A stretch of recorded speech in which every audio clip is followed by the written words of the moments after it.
اقوال حضرت رابعہ بصری۔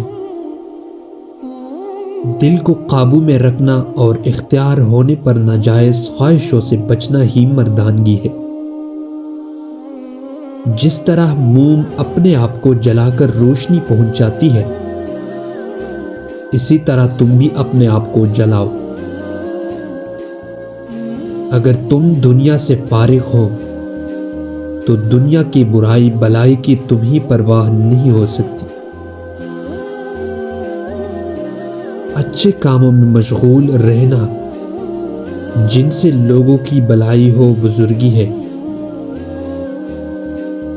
لوگوں نے آپ صلی اللہ علیہ وسلم سے پوچھا، آپ شیطان سے دشمنی کیوں رکھتی ہیں؟ فرمایا کہ مجھے رحمان کی دوستی سے ہی فرصت نہیں ملتی کہ شیطان سے دوستی کروں۔ موم روشنی پیدا کرتا ہے، گھر میں اجالا کرتا ہے، مگر خود جل کر فنا ہو جاتا ہے۔ اس طرح انسان کو عشق الہی اختیار کر کے خدمت خلق میں فنا ہو جانا چاہیے۔ انسان کو ہمیشہ بال کی مانند رہنا چاہیے تاکہ اسے نعمت دوام حاصل ہو اور برقرار رہ سکے۔ کسی انسان کے دل میں دنیا اور خدا کی محبت یکجا نہیں ہو سکتی۔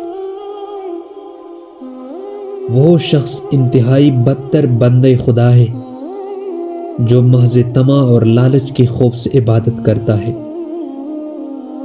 انسان کو دوسروں کے ساتھ ہاتھ پھیلا کر اللہ تعالیٰ عز و جل کے حضور شرمندہ نہیں ہونا چاہیے۔ اس ذات سے انسان کو شرم کھانا چاہیے جس کے ہاتھ میں ساری دنیا اور کائنات ہے۔ جاہل وہ انسان ہے جو دنیا کو دوست رکھے اور اللہ تعالیٰ کو بھول جائے۔